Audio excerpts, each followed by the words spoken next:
Cheers, big ass. I'm on Tumblr. I asked it on Tumblr. For people who get bitchy and say, oh, I just didn't choose to have this eating disorder, it just happens.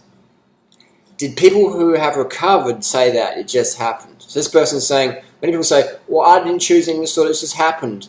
And this person is saying, well, the people who have recovered, are they saying it just happened? No, they fucking chose it, and I agree with this person. Wank the fuck up and stop being a pussy.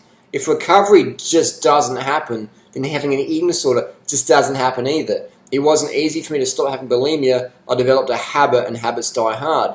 Work hard and quit fucking up your body. Thank you, Duranoto, for explaining this to so many people can see and change their lives.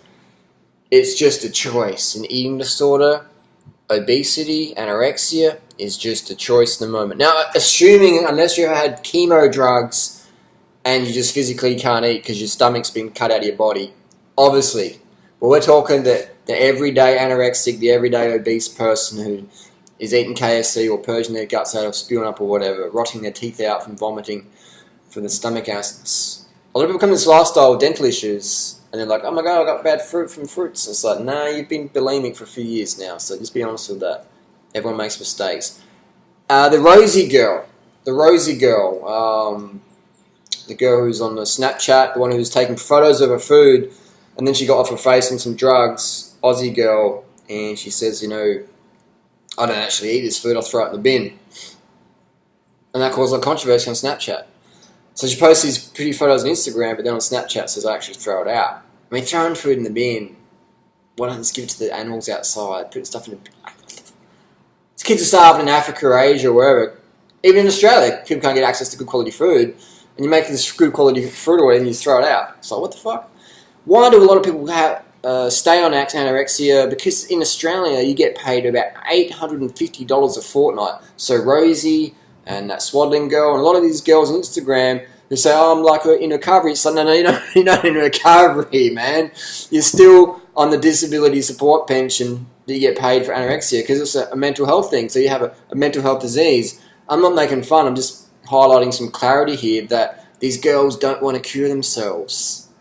And the guys as well, because they're getting paid about $20,000 a year, Aussie money, to stay anorexic or whatever. So it's like, you got to understand, they want to be that because they're getting money from that. It becomes professional anorexia in Australia, and the US as well, and France, and Germany. If you mentally can't work, you get paid money. People say, no, it's not true. It is fucking true. I know this personal. I have friends that do this, alright? This is how it is. If you're a taxpayer or a citizen in Australia, the US, Canada, Germany, France, then you are entitled to mental health benefits. So these people don't want to get better because they're getting paid for it. And on social media, they're getting attention for it. And anyone who takes away that money or attention, like myself, we get hammered by them. So that's why I don't take it personally, because I know these girls and guys, they want to get money from it. They're getting paid good money. They're staying, living at home parents. It's an easy life. It's an escape. You can blame the past. I don't want to take any action today. But this was like me when I was 8 years old. I clinically had anorexia based on my body weight. And I would not eat as a protest. And then my weight got down. But I didn't want to go to school. My mum shifted me around. And so I would not eat as a protest. And then I lost all this weight, and I said, oh, I feel sick, I don't want to go to school today. Mum went, oh, poor little baby Harley, don't go to school today. And so then I used that as an escape. I don't eat, I feel sick, I don't have to go to school.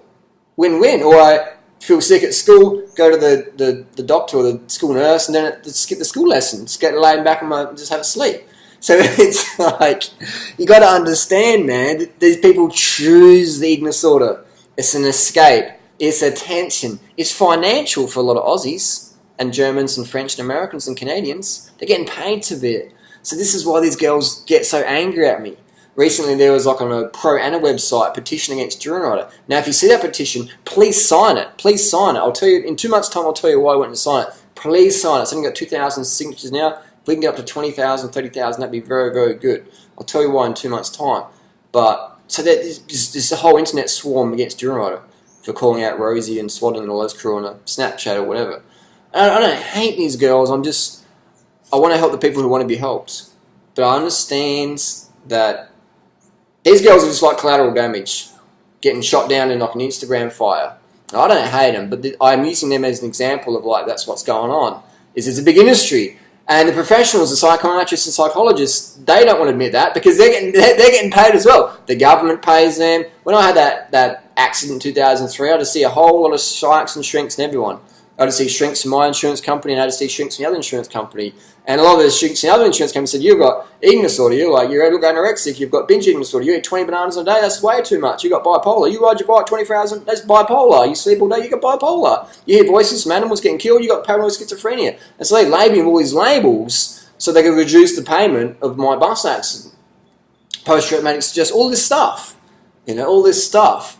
Was it true? For them it was true, for me it wasn't. Well, that's my reality, but their reality is different. They're going to have Big Macs after work or whatever. So you have to understand there's this massive industry and giving people pills. They said, take these pills, Harley. I looked at them, they ain't taking that shit. I didn't say that, but at the time I was like, fucking hell. And they're like $500 a month or some bullshit.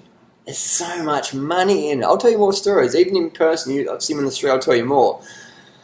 But there's so much money in it, man. There's so much money in it. So be careful of how much sympathy you give. Because 100% these girls and guys on social media today, they're making money from their eating disorder. They're getting attention from it, and they're getting an escape. Don't have to go do real world shit. Because you've got an eating disorder, you can, I can't because I've got this. This is triggering. If the truth's fucking triggering for you, then you need to take some fucking action on it. Post your questions, comments down below. Eating disorder, 100% choice. Recovery from eating disorder, 100% choice. Simple as that. Yeah. When someone says that Rosie has healed, she's gained 20 kilos since her last photos, I think that's very good. So just an update there, Rosie's gained 20 kilos, so she looks like nothing like the little post she did when she was doing heroin or bulimia or whatever. So I think it's good that she's on the recovery, so support there for Rosie. She's gained weight, but that's fine. That's what you want to do to part of your recovery. Gaining weight is good.